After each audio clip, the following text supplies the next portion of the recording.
Big Daddy Tazz.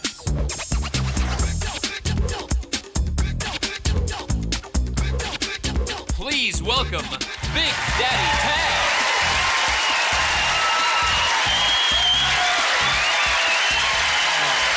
Well, thank you very much. Glad I'm here. I made it. I flew Air Canada, which is means these are the same clothes I got on the plane with. They lost my clothes. They lost my bag. How do they do that? It was carry-on. This is weird, you know? I fly Air Canada. You know what they should do? They should take some of the stuff that they spray on the wings of Air Canada in the wintertime, spray it on some of the flight attendants, get some of the frost off of them before they have to deal with you. I wanted to fly down. My son wanted to be here because it's a big deal, eh? Come down to Toronto and have some fun. My son, he's ADD, attention deficit disorder. I can't just say ADD anymore because I had a lady yell out during a TV taping one time, "That's an alarm system!" What? That's an alarm system! I said, "I don't follow you." "That's an alarm system!" I said, "No, that's ADT." She goes, "What's the difference?" Huge. You don't want attention deficit disorder alarms, let me tell you that right now. Oh my God, there's somebody in my house and he's got a knife. Really? I got a blue bike. My dog's name is Kevin. Bye. I had to have a meeting with my son's teacher because he was so ADD, which is weird, because when I was a kid, we didn't have ADD. We had, "You little bastard." That's what we had. So I'm meeting with this teacher. I learned that some people are teachers because they like to take and shape and mold young minds and make a difference in a young child's life, and other people are teachers because being a Nazi is illegal. So I'm talking to his teacher, and she's right in my face. "Your son has attention deficit disorder. Do you know what that means?" Hereditary. Then she wrapped it up by going, "And what do you have to say about that, huh?" And I couldn't resist. I just looked at her and went, "You have a very shiny watch."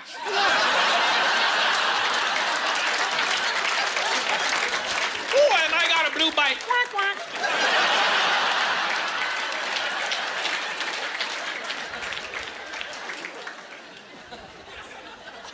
My son the other day yelled out, "Dad, what, you ever had a fart so bad it made you leave your own room?" I said, "Why?" He goes, "Come here."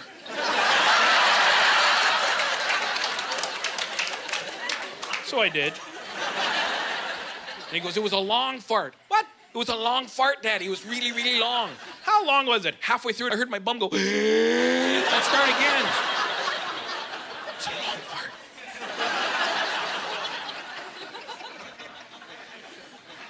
So my son announced the other day that he wants to be an auctioneer. Great profession. Anybody remember my son's particular affliction by any chance? Yeah, he's an ADD auctioneer. That's going to be a lot of fun to watch.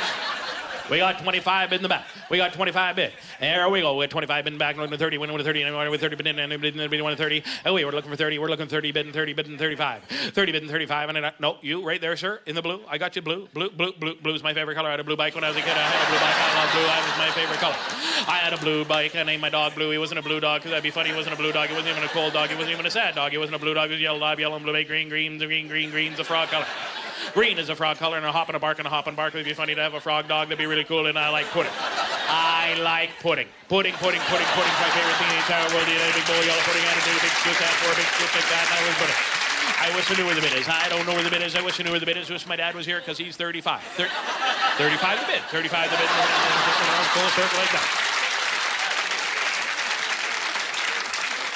Sold to the guy with the obsessive compulsive disorder.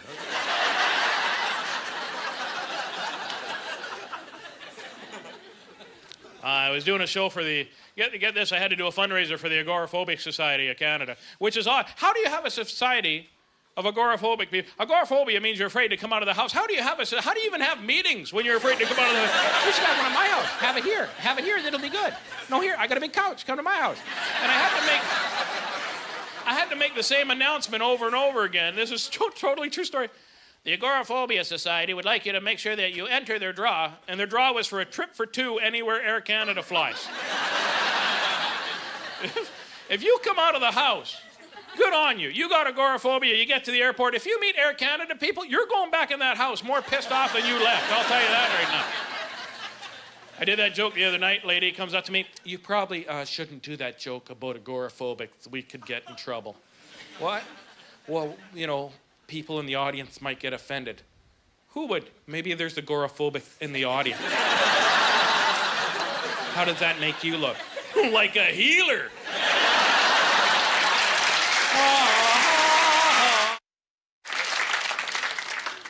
Man, my son's a good kid, but I think kids today need a little bit of a beating like we got when we were kids, yeah? I'm at Walmart, and I'm walking through, and I bump into this kid, totally my fault. Hey, 100% my fault, because I'm ADD too. I'm attention deficit. My son and I both, you should hear us both on a trip. Are we there yet? Are we there yet? Are we there yet? Are we there yet? Are we there yet? Finally, my son goes, Dad, just shut up and drive. So I bump into this kid, and I pick him up, and he tells me to go away. I said, pardon me, because I'm not used to kids swearing at me. You know? I said, pardon me, because maybe he called me a dump truck instead of a dumb... You know what I'm saying, right? Because he cursed at me. There's no way I could get to my anger management place that fast. Step 1, identify the problem. Step 2, understand the problem's always about you. Step 3, walk away from the problem.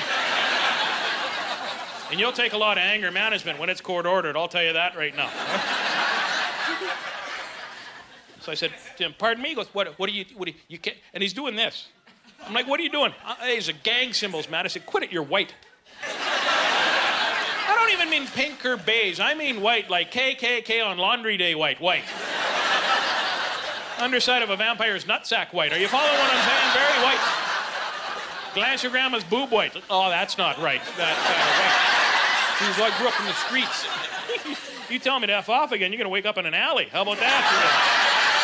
And I talk with my hand, so I give her one of these, eh? He goes, well, you can't hit me, man. We got CFS now. CFS, Chum Family Services. You ever hear of it? CFS, you hear that shit? CSI, you ever hear of that? I got every episode on DVD. I can kill you and make it look like a unicorn did it.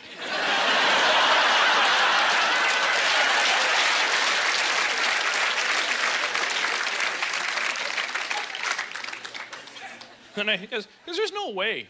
Because when I was a kid, we didn't have timeout. We had knockout. That's what we had. We had knockout. Wait until your father gets home. Those words ever scare you? Yeah, I wasn't waiting. I'm pack my stuff. I'm out of here to pack my stuff. Then my dad brought the dog home from getting neutered. And I said, why'd you get the dog neutered? It's to stop him from wandering away from the house. I didn't leave my backyard till I was 19. Because I had a tough old... My old man was only about 5'6", but he was 285. He was a big man. He didn't even have arms like big muscly. I had a flipper that went from his thumb to his neck. Looked like a starfish. I could bench press your house. It was just crazy. And violent. My dad, everybody thinks their dad... I called my mom a bitch once. Don't you own me. I didn't even get it all the way out. I got bit. And then my dad hit me so hard, the only reason I woke up later is because throwing dirt on me.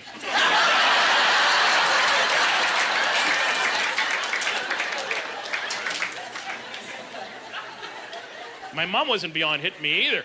I knew when I was 8 years old I wanted to be a comedian. That's all I ever wanted to be, and I grew up on a farm. So this next joke sometimes offends somebody, but if you listen to it before, listen to the whole thing before you get to... I grew up on the farm. We had a tractor called a cockshut. That was the name of the tractor. If you don't believe me, Google cockshut tractor. That's what you got to do. Don't go to cockshut.com. That is a completely different website. Naked. It's like a tornado. So I walk into the house. I go, Ma, where's Dad? He's out in the grass there welding the cockshut. Why didn't he get a vasectomy? Yeah, wooden spoon to the head. Everybody thinks their old man was tough. My old man used to smoke while he was welding and not wear a mask. Now he's blind. But only on one eye, because when you smoke, the other eye closes up like that. I think he was a bit of an alcoholic, too. Well, I don't know if he was an alcoholic because he didn't go to meetings, but every time the liquor store needed to move, they used to come to our house for boxes, so I'm pretty sure he was an alcoholic.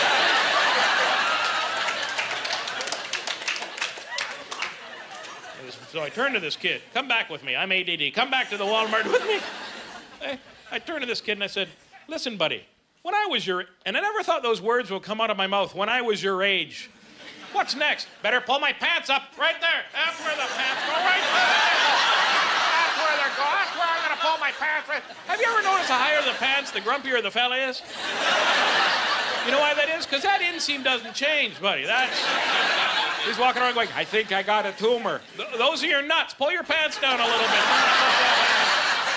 Not supposed to have two Adam's apples and a bulgy eye. And I'm going to get old one day, but I'll tell you right now, I'm never going to drive a motorhome. If you can afford a $75,000 motorhome, you can afford plane tickets.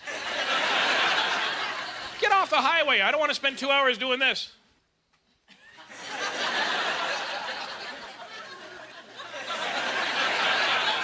Well, how do you know we're going too slow in our motorhomes? Well, here's a hint. If you're driving along and the seasons change before your odometer does. If you're driving along and you hit a moose and it goes...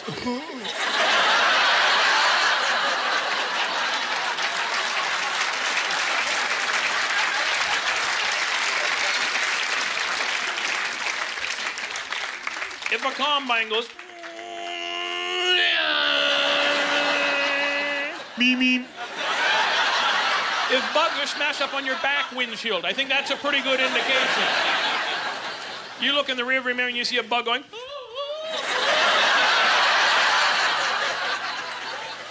So I turned to this kid, I said, listen, buddy, when I was your age, I would have got a smack. He says, you can't smack me, man, because I'll come to your house with my cops, I'll come to your house with the lawyers, and I'll come to your house with my dad, and we'll kick your ass, arrest your ass, and sue your ass in front of your fat family. What do you think of that, you fat bastard?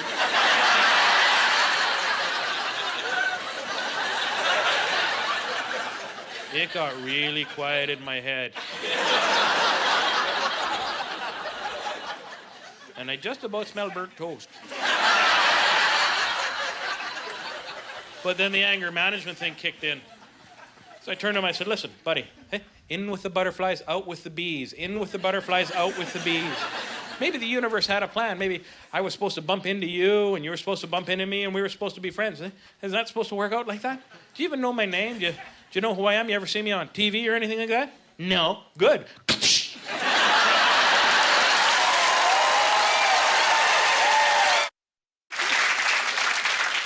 How many ladies in this room got really crappy gifts ever in your life? Ever? Eh? Yeah? Oh, I realize that you're probably here with your boyfriend or husband. How many ladies in this room have had friends that got really crappy gifts? You know whose fault it is? Yours. No, don't owe me. Let me explain the way it works. We come up to you, hey, it's your birthday, what do you want? Oh, surprise me. And then we surprise it, you're an asshole, really.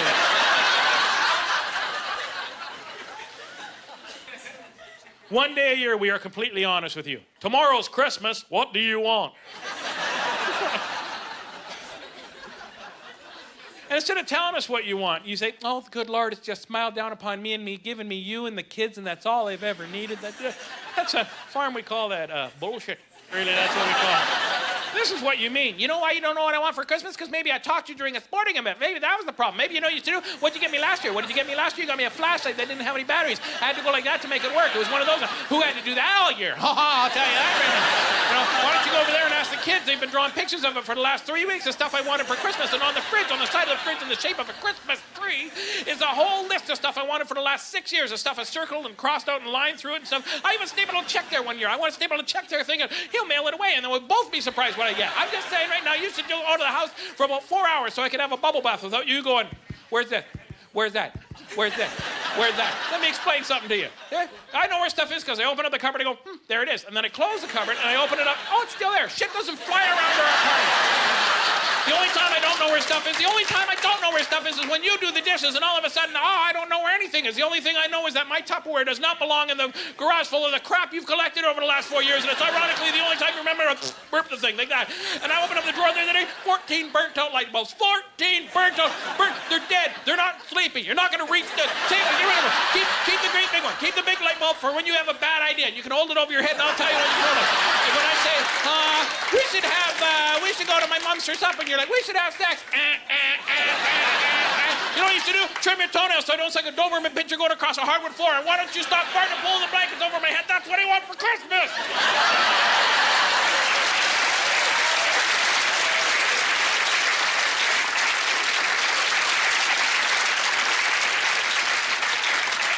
And maybe a sweater. But instead, what do you say? There's not a man in this room that hasn't heard a version of this or these exact words. Oh, I don't need anything. I just need your love. Oh, man, you set stuff in motion you don't even realize. See, he needs love for Christmas. See, he wants love for Christmas. We know, our men, we know one way to show love. Christmas morning, we are shaved down, oiled up with a very inappropriately placed bow bouncing up and down on the bed. Why are you crying? And you are crying too. I should have listened to my mom. She said you were an asshole. I can't believe it. Meanwhile, we're like, hurry up and take the bow off. It's really starting to hurt. What do you mean I don't love you? You have no idea how long it took me to convince one of the guys at work to put his finger there to make the bow in the first place.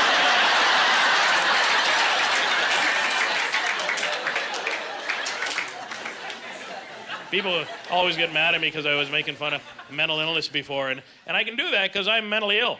I got the card and everything. I'm bipolar, which doesn't mean I'm gay, by the way. I had somebody go, did you just come out of the closet? And I'm like, honey, if you got closets big enough to fit me in, good for you. Man. Bipolar just means manic depressive. Manic is up here and depressive. Manic is like, oh my God, life is full of laughs and God phones me for advice and you get a lot of stuff done. Which of course isn't true. You know, you got a lot of stuff started. And down here, this is like suicide and stuff like that. And I mentioned suicide. People freak out. And they're like, why do you talk about suicide? I can't believe you talk about suicide. And I said, honey, I talk about suicide because even if you talk about it and it makes you angry, then you talk about it. Talking is knowledge. Knowledge is education. Education is prevention. We prevent the #1 killer of teens today. Then she yelled out, you ever try it? Yeah, like 6 times. I'm not very good at it, you know. Were you ever successful?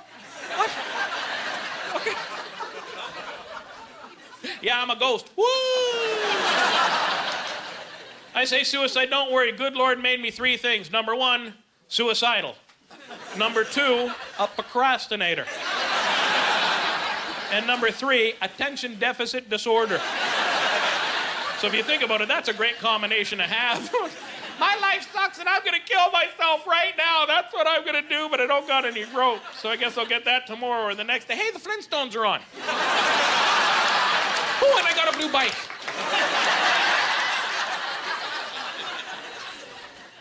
If you get depressed, go get help. You don't know where to go to my website, BigDaddyTazz2Z.com. You don't know, I'll help you out. And I'm talking mostly to the men in the room because women have a support group. It's called Women.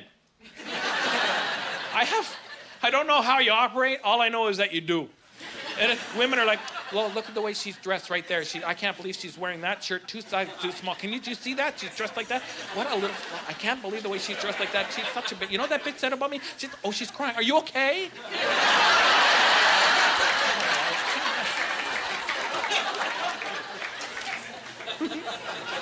Let's go buy you a new shirt. Let's do that. Guys, we can't even focus on our own emotions, let alone those of our friends, eh? You walk in, you want to go fishing? I'm really sad. I think I'm going to kill myself. See you tomorrow. You know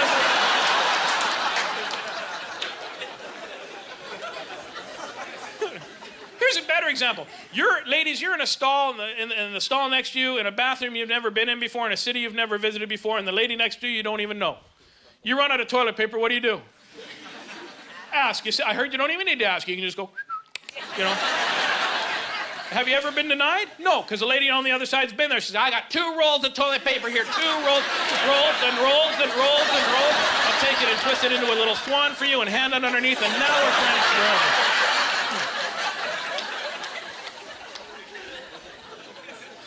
My best buddy in the world, I'd be like, Al, Tazz, I'm out of toilet paper. You're screwed.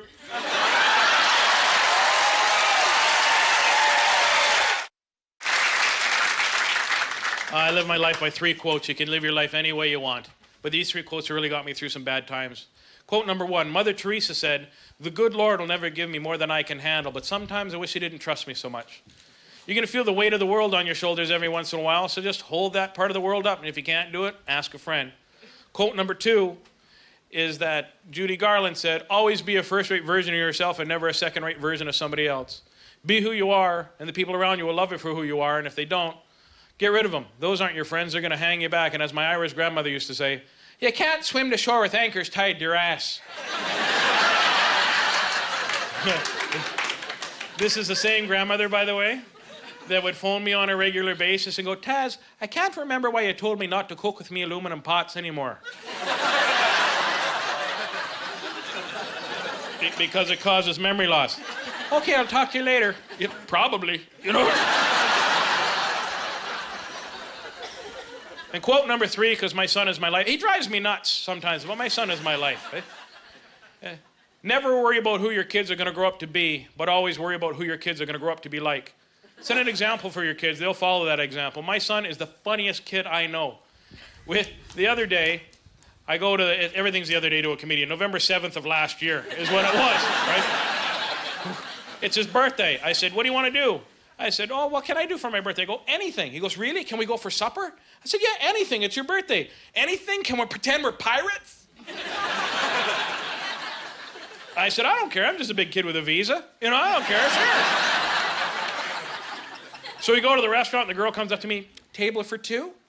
And I'm like, a table for me and my scurvy mate here. We're going to go have some fun. We're 2 hungry pirates. Then we're going to go buy a parrot. And then we're going to get an eye patch because me just being squinty doesn't look like a real pirate.